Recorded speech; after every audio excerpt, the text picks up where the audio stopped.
Hey guys, how are y'all? My name is JC Click, coming to you from Joy Productions. Wanted to spend a few minutes today talking about trigeminal neuralgia. It's a condition that I was diagnosed with about a year ago that caused me to have brain surgery. That'll be coming up next. I don't need no Smith and Weston, no. But who you testing?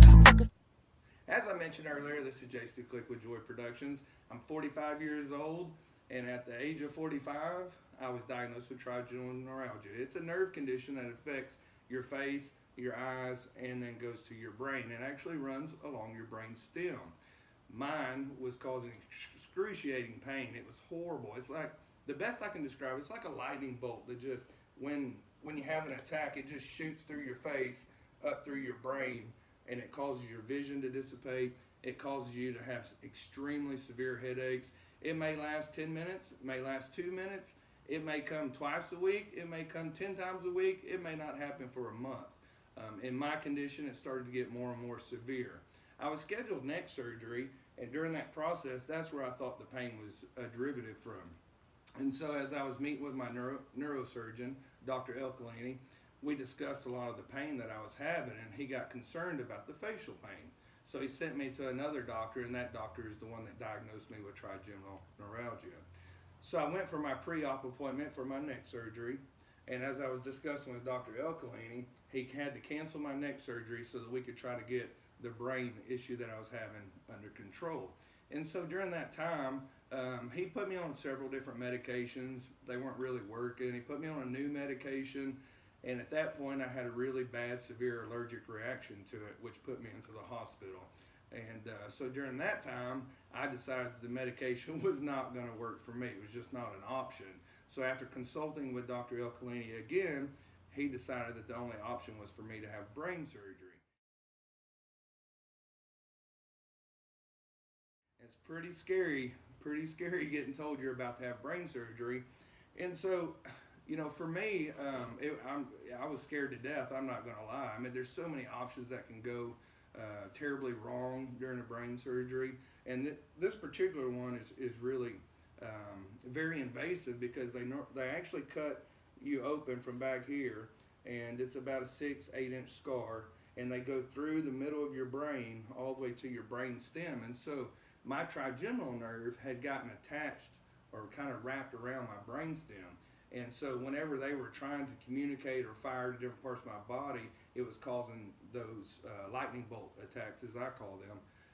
And so, it'll make you really uncomfortable. It sure makes you spend a lot of time thinking about your options in life and where you're headed in life, and certainly the outcomes that could happen to cause your life to be completely different. And so I would like to not so much focus on the brain surgery itself today, but I'd like to talk about five principles that helped me get through this brain surgery. And I think they kind of apply to everyday life, no matter what you're going through. If you're going through something as severe as the brain surgery I went through, or if you've gone through a traumatic experience, whether it be a loss of a parent or maybe another health condition, or, sometimes we just need that extra positive thought process in our life to help us succeed, to help us to move forward. So as I told you before, they canceled my neck surgery, and we went for the brain surgery. So I want to talk about those 5 things I discussed. One is you've got to believe in yourself. I mean, if you don't believe in yourself, it doesn't do any good. It doesn't matter if everyone that is surrounding you believes in you. You have got to dig down and believe in yourself. And to me, that was very crucial. I had to tell myself, I can do this. I can do this. I can go through this. I can become a normal, viable person again.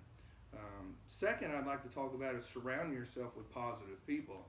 And this is not a new thing that people talk about, and it's extremely important. And I don't care what method, like if it's, looking through positive people via the internet, or if you've got a pastor in your life that really influences you in a positive way.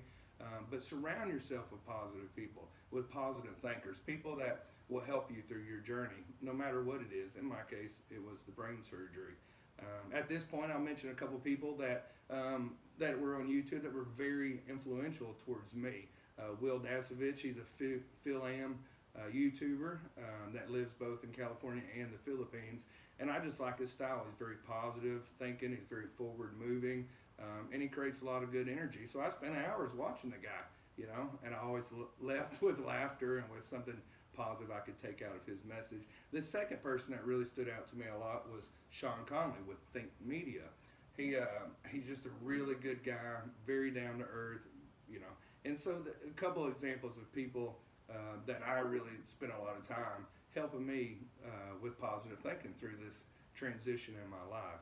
And so the third thing I'd like to go over is reach out for support. Don't be afraid to reach out for support. Talk to people. It's kind of ironic that when you get sick or if you get something traumatic in your life or you're going through a really difficult time in life, whether it be the loss of a loved one, a divorce, whatever it may be, you have got to reach out for support. And again, they go in line. So don't reach out to support for people who are not positive, who don't have your best interests in mind, but reach out for support to those that you know that love you, that care about you, and that want you to succeed, that want you to move forward in life. So spend a lot of your energy reaching out for support.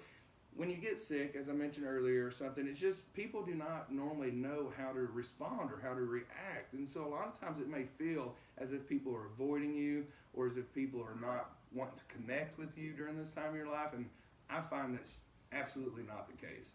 People do, they're just not always sure how to. So sometimes you making that initiative, that step to reach out to them, it opens up that door. I had one lady that I really admire. I've known her a very long time from back in Texas where I'm from. And I told her, I said, well, I'm here all the time. I'm sick. You can call me. She's like, well, I just never knew when you might feel like talking. And so in her mind, it wasn't that she didn't want to reach out. She just didn't want to be cumbersome, or bothersome towards me during this time of my life. And so once I communicated that with her, that, oh no, I would love for you to give me a call. It helps my day. It boosts my day. It helps me to just have something to look forward to each day during the recovery process.